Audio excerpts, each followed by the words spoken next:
Bakit nga ba tayo maakyat ng bundok? Para ba hamunin ang sarili nating hangganan? Para ba takasan ang ingay ng mundo at hanapin ang katahimikan? O para ba masilayan ang likas na ganda na hindi kayang tumbasan ng kahit na anong salita?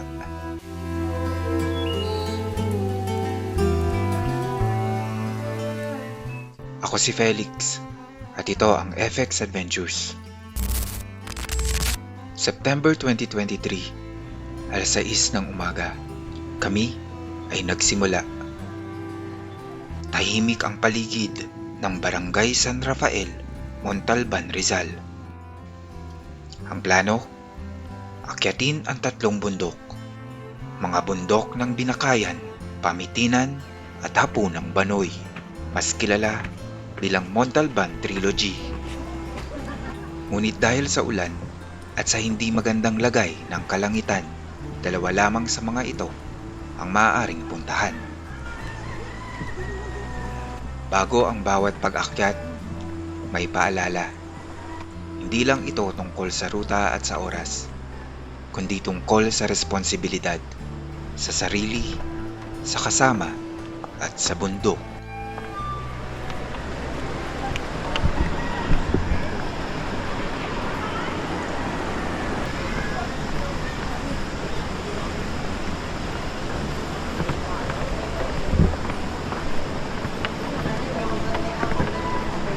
Sabi ni Ma'am, wala naman silang usapan.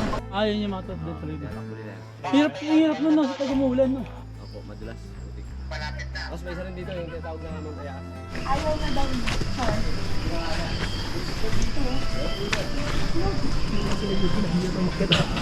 Wait lang po, water break. Water break ulit. Ba't yung tignan mo ngayon kami, tanggalin mo muna ano mo para makasingaw ka. Kainit ka na siguro, hindi ka nahirapan ka eh.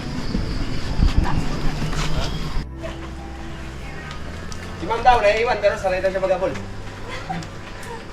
Nakakaiyak.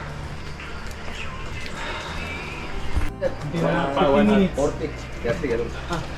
Pag walang mundo, nakapulad yung ginagawa natin. Ito. Namin lang, yan natin sindahan. Sa bawat hakbang paakyat, unti-unting bumibigat ang paghinga.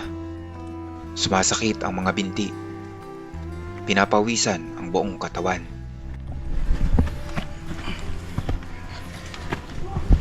At sa gitna ng pagod, napapaisip, bakit ko nga ba ito ginagawa?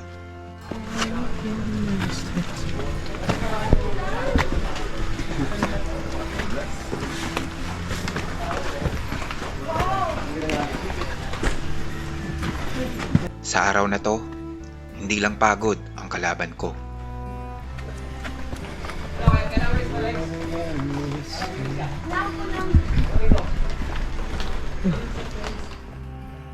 Unti-unting bumuhos ang ulan.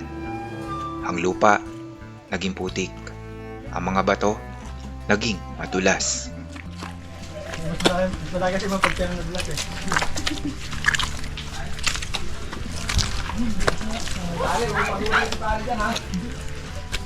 Wala.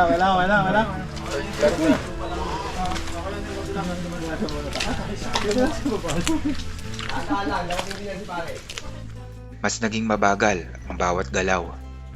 Mas naging maingat ang bawat hakbang. Isang maling tapak, pwedeng maging dahilan ng pagkahulog. At sa ganitong sitwasyon, mas lalong lumalakas ang tanong, bakit ko nga uli ito ginagawa?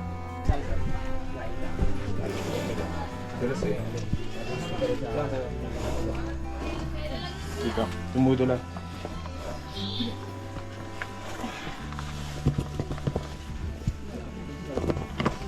Sir.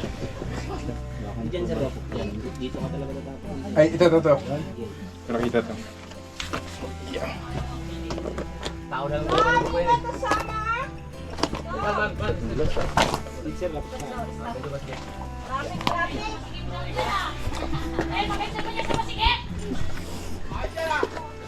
Wala na pwesto yun.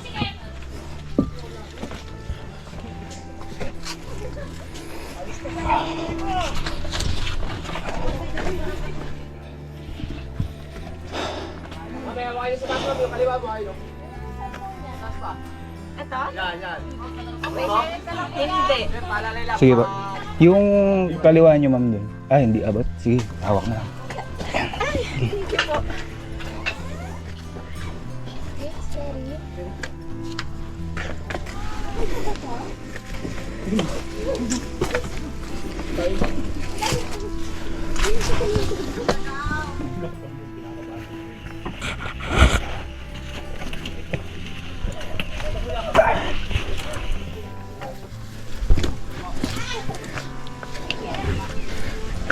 Wait lang po.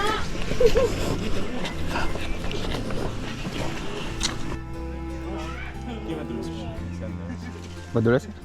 Maluwag eh. Dahil pala sakto. Sagat na yan. Oh, sagad na sir. One size up kasi yung kinuha ko dahil pala sakto.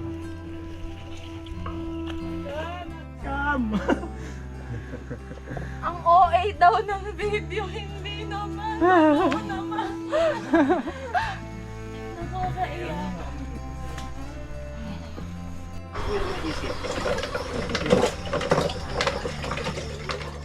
Pero sa gitna ng pagod, may katahimikan. Malayo sa ingay ng syudad. Malayo sa problema. Parang ako at ang bundok lang ang nag-uusap. Dito mo mararamdaman na hindi mo kailangang magmadali. Ayos lang huminto. Ayos lang ang mapagod. Pinakaraan, masaya na sir. River ko.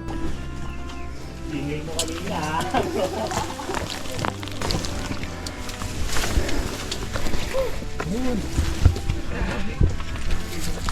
Basta mamaya meron na. Feel ko nasa kalahati na tayo ng ano. Anong mabato.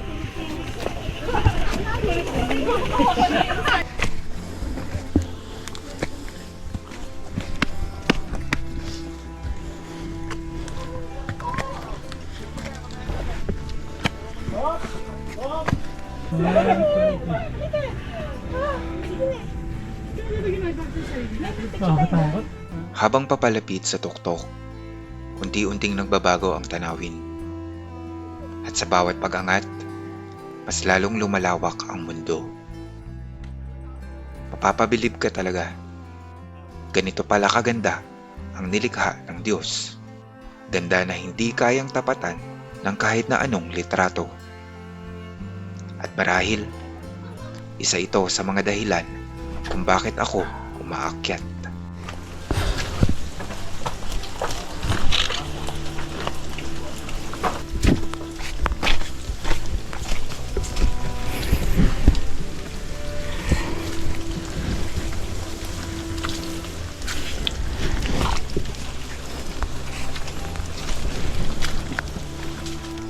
Marahil para sa iba, ang pag-akyat ng bundok ay ehersisyo. Para sa iba naman, ito ay paraan para kumonekta sa kalikasan. At meron ding umaakyat na wala naman talagang dahilan. At pwede yun. Kaya kung bakit tayo umaakyat ng bundok, maraming sagot.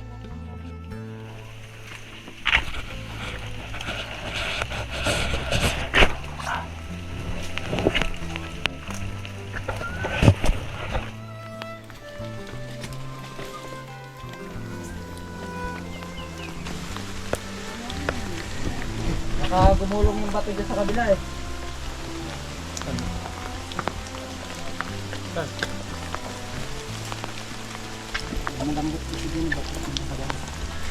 Ah, may umuuga dyan?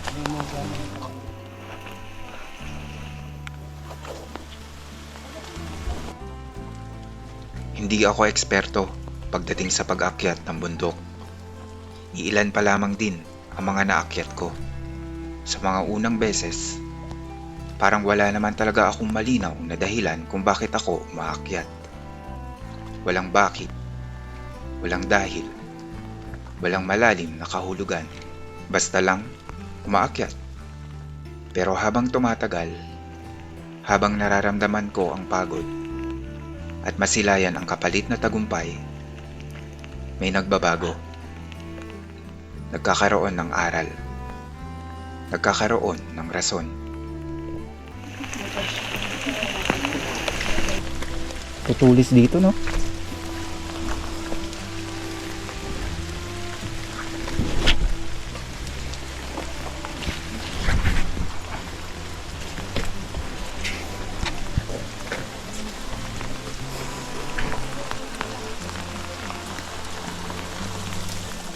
May kakaibang pakiramdam.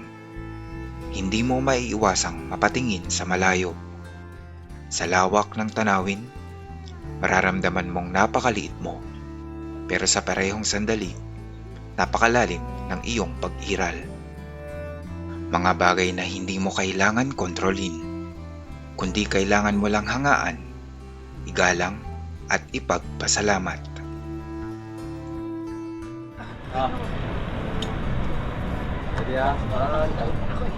Sa dalawang bundok na inakyat, mga bundok ng Hapunang Banoy at Pamitinan, parehong hindi naging madali ang paglalakbay.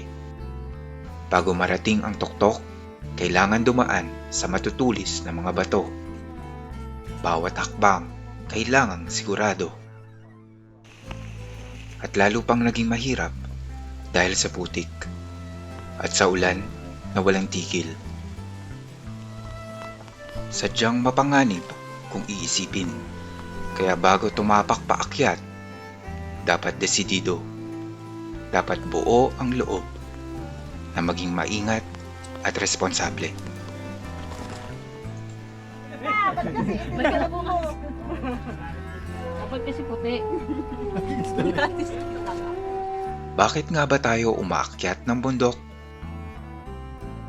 Sa bawat pahinga, natutunang huminga ulit. Sa bawat hakbang, natutunang magpatuloy ulit. Nanginig ang todo. Ako natatakot. At kapag narating mo ang tuktok, may mga bagay na maiintindihan. Na ang tagumpay ay ang buhay na tunay mong naramdaman. Lalo na kapag totoong pinagpaguran. Ikaw na pinagtibay ng panahon, lasap ang tanawing bunga ng iyong pag-ahon. Ngunit gaano man kataas ang narating mo, babalik at babalik ka pa rin sa ibaba. Dala na ngayon ang mas malalim na pang-unawa.